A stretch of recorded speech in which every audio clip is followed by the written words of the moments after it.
We've actually not had anything so far. All No, right. we were having a chat backstage thinking, oh, why is everyone not Sorry, responding to folks. us? We were backstage. I've been through a number of updates and I've opened and closed my windows, but let's go. There may be a slight. So, update number one then for this week is that we can now verify our website tracking code. We're going to slightly truncate some of these now, but as you can see on screen in your tracking area, you can now validate your tracking code. So enter your URL for your website, make sure that the tracking's successfully in your website. I know that a lot of people sometimes find that it's not working properly. So go and have a look at that. Really, really useful in terms of updates.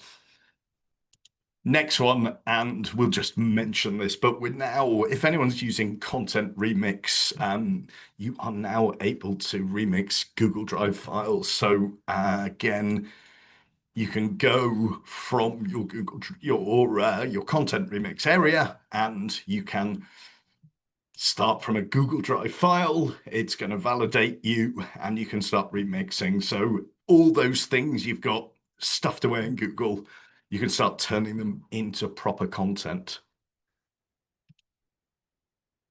Next update.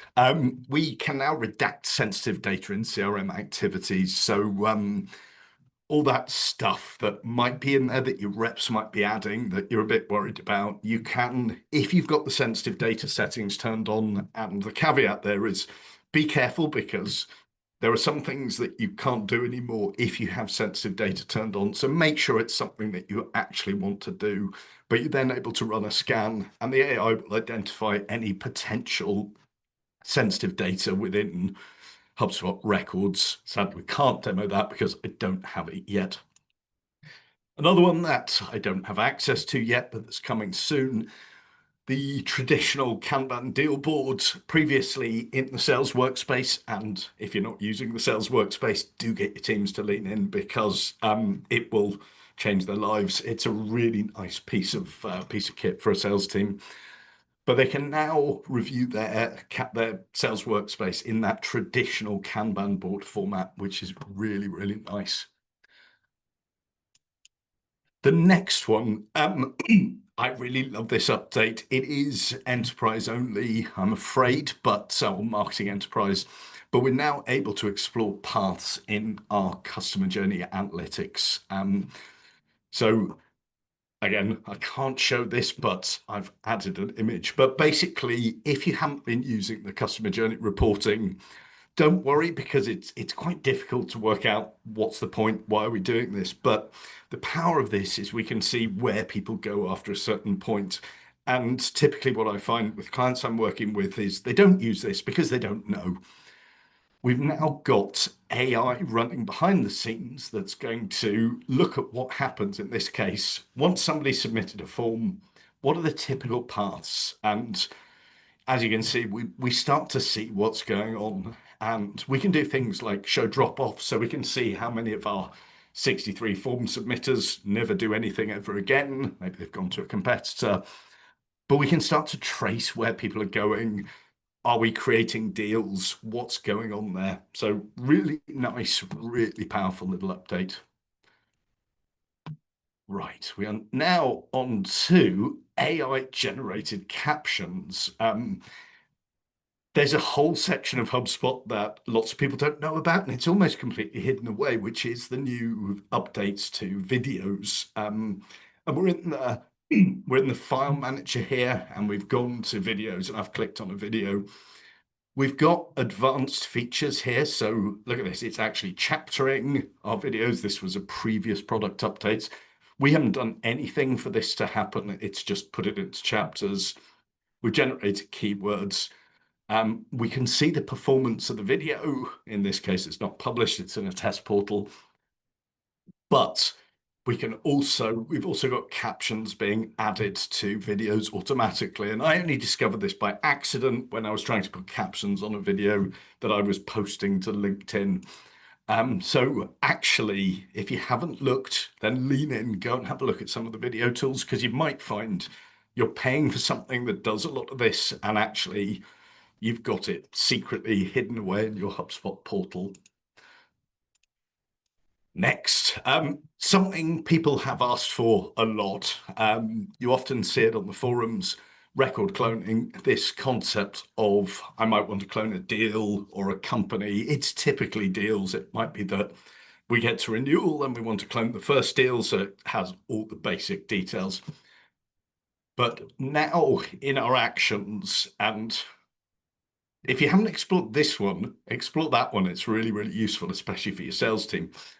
We've now got the ability to clone. And in this case, I can clone Maximus. He probably doesn't have an email, but it's pulling through the associations and all the details. It seems like a little thing, but giving people those magic buttons that make it easier to use HubSpot, easier to lean in is really, really powerful. And I definitely encourage you to have a look at those things that can save people time. The next update, and again, this is quite difficult to demo because it looks exactly the same as what we had before. I haven't been able to add that. So Breeze Copilot, if you're not using it, then it's definitely worth having a look. But the new Breeze Copilot has boosted functionality, and I was playing around with it, trying to work out what it would do now. But for example, and this is probably more a me thing than an anybody listening thing, but I have a test portal and I like to create dummy data so that I can mock up reports and test things. I asked Copilot to create dummy data and it said, absolutely, I can create dummy data. And it's told me what it can do, reason for 2 seconds. And it's then created contacts named after characters from the TV series Brooklyn Nine-Nine. Go in and have a go with Copilot if you're not using it yet. There's lots of stuff it can do that will really surprise you, and the updated version is just that extra bit more powerful. We're back on schedule now. I think the Breeze customer agent. Is everyone using the customer agent? I don't know. It's something that's sort of slowly coming into people's consciousness. But if you're not aware, you can build a customer agent and you can train it on your internal knowledge base. You can train it on files. You can train it on information. We've actually Tanya can probably share it with you, but we've actually done a couple of webinars where I think my colleagues Jem and Laura dug into the customer agent and what it can do for you. But have a look at the customer agent, because certainly if you're using the traditional chat flows and chatbots, you can add that element of AI that will self-serve, and you can also test it, play with it. In this case, I've got Eddie, the ship's computer from the Hitchhiker's Guide to the Galaxy. We are, after all, called Babel Quest. Just to Have a look jump in at. there, just to jump in that we can definitely share for anyone who is currently on the webinar, and if you're our client, we can share the customer agent session that we've done recently. If you're not currently our client, just drop a message and we will ping you across a different URL to access the recording as well. Really nice. So great webinar. Next, we have Breeze suggested properties in reports filters.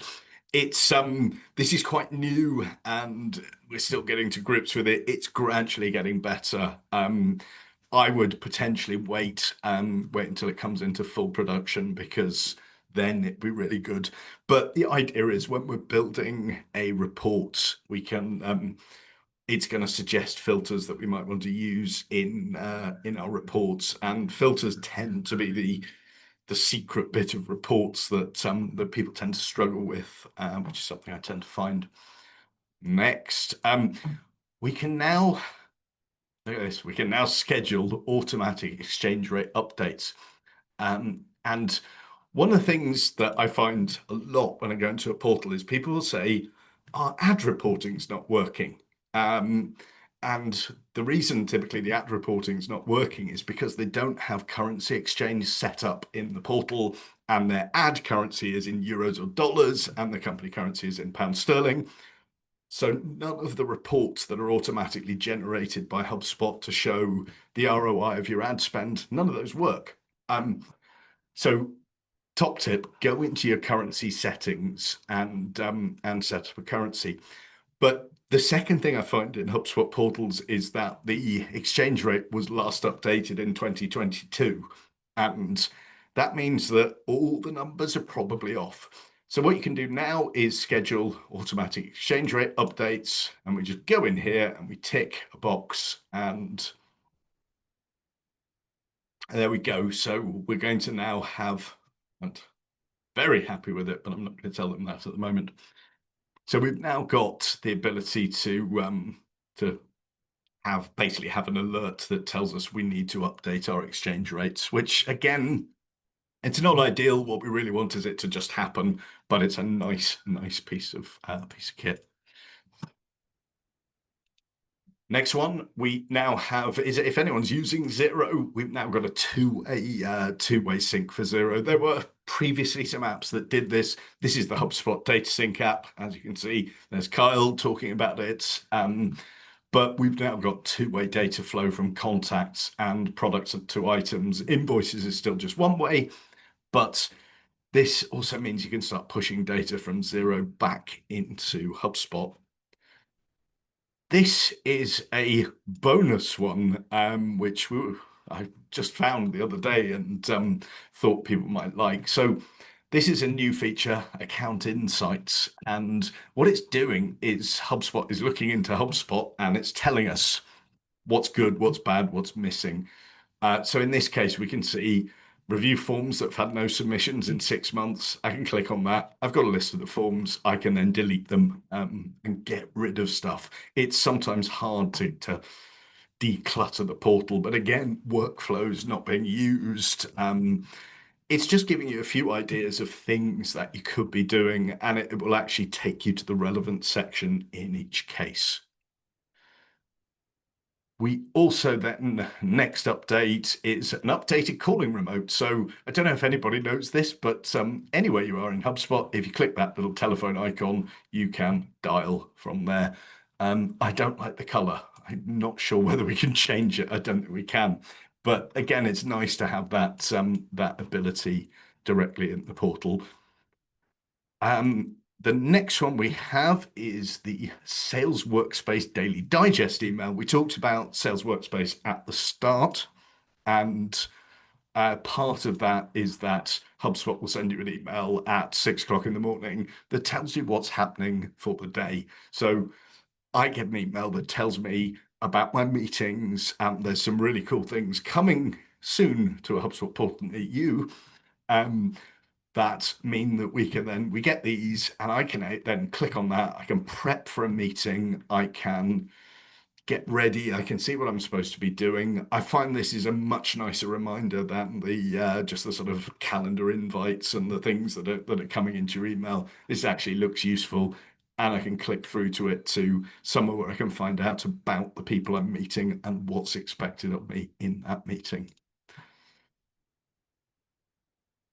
Okay, then we have generate calculated property formulas with AI.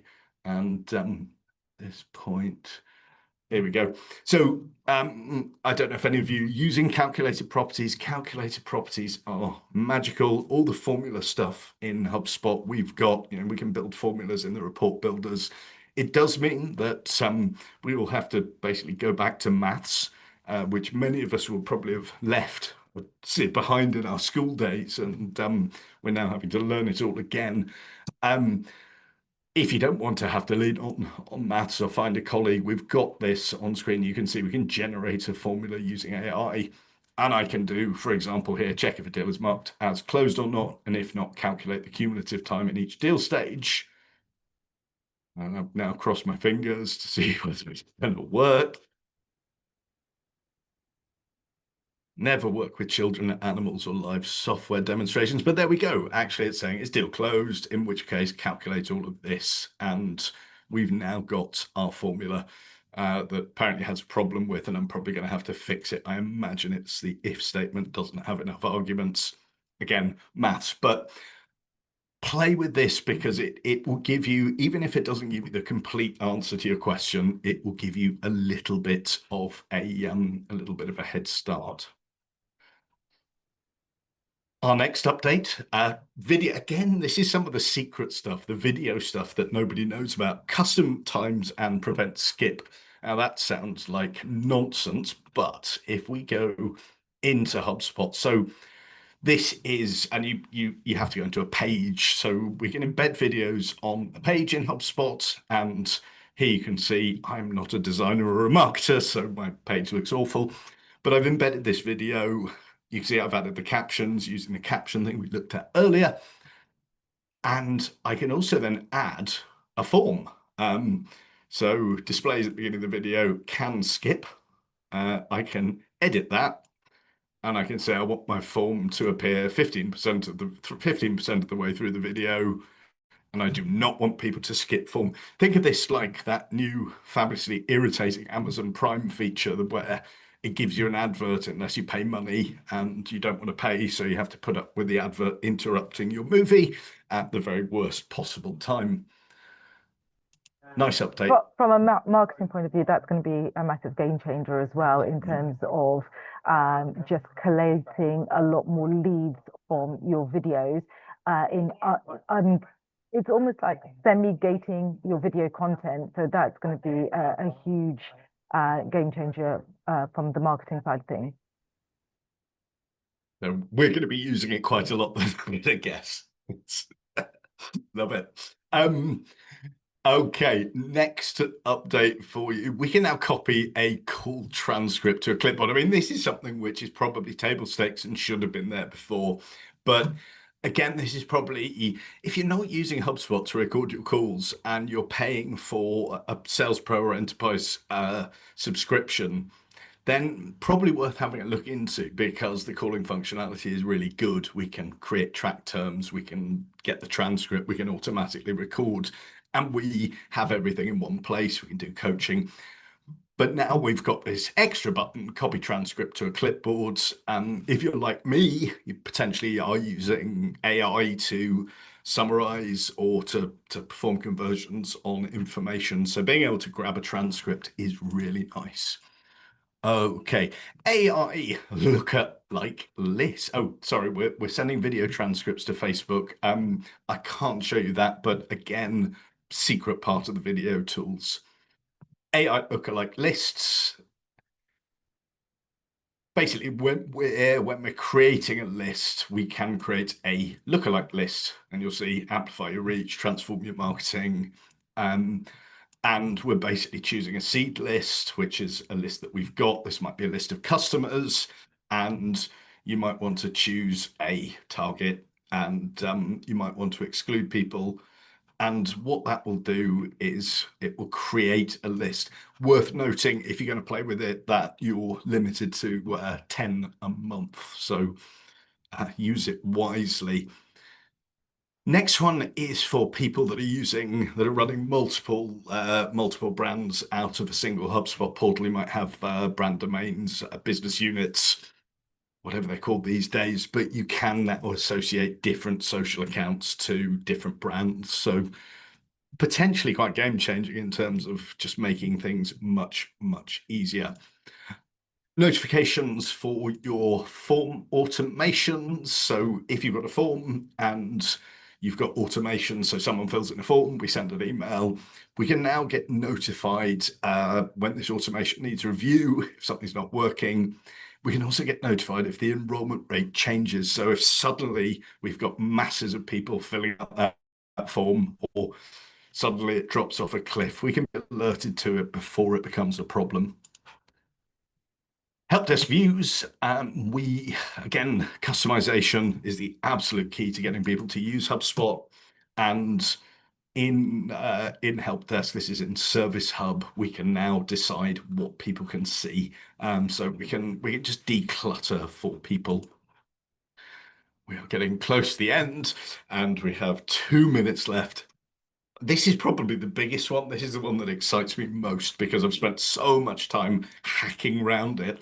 Line item revenue straight out of the box. So you'll see here, I can actually look at the revenue associated with my line items, so I can see the drop off. I can see what revenue I've got coming in, and I can change my filters so that I can see, here's stuff we are billing, here's stuff that's predicted to come in. So we can actually start to use reports like this to make better decisions about what we're actually doing. We are nearing the end. Email custom properties. I don't know if anybody saw the video I did about workflow custom properties, but we can now create custom properties against emails. This is great for organization. So I've created custom properties. Are you sure people want this? Is it actually useful? So in this case, I'm saying, let's get people to think about the emails that they're sending out. Really, really nice. And I think probably the final one that we're going to show this week, custom property change events. Sounds meh, don't know what that means. What this means is that we can actually track changes. So we can track when an object property value changes, and we can create reports around this. And if we circle back, which is a horrible expression, but if we go back to what we were talking about on the journey reporting, where we were trying to plot what do people do as they go through our process. So we're in the builder and we can see things like life cycle stage changes, we can see clicks, we can see events, we can see form fills. With this, we can now add property change events. So you'll see right down the bottom, we've got custom events and we're looking for changes. In this case, profit and loss. We want to see changes in that. That might be an integration that's pushing in profit and loss data. So we can track these changes. And this means that we've suddenly got this really, really powerful view of how people move through our process. I'm going to stop there. I'm going to stop sharing. I think we just about did it. This We tiny little did. room is really hot. Over to you, Tanya. Thank you so much, Chris, and thank you for everyone who is joining. Just, I apologize if you can hear background noise. I'm in the busy office today, which I love. Wednesdays, it's our office day. But just so you know that, just to reiterate something that Chris and I said right at the beginning, is that we will be sharing our product updates on a bi-weekly manner on the first and third Wednesday of each month. The only day that's going to be different is actually the next iteration won't be on the 16th of July. It will actually be on the 23rd of July because we have Babel Fest on the 16th of July, which is a company-wide training day, essentially. But we will be sending out new invites across to all of you. So we hope that you can join us there. I know we've run out of time for questions today, but if you do have any questions, please feel free to reach either Chris or I, either via email, which is just chris@babelquest.co.uk or tanya@babelquest.co.uk, or connect with us across socials and ask your questions there. And we did have a hands up, I think. Nadine, did you have your hand up quickly? Yes. Or were you just No? experimenting with the button? I'm Sometimes, okay. That's yeah, absolutely fine as get in well. touch on LinkedIn or via email if you need to go any deeper. And hopefully you like this new format, albeit without the Yeah, large chunk of me talking to no one at the start. we will also be sending out the on-demand. So again, if if there's things that you want to trial out, things that you want to test, that or betas that you want to join, that Chris has mentioned, you'll be getting the on-demand within a couple of hours. Okay, so thank you everybody, and have a great rest of your day. Thanks everyone. Bye bye.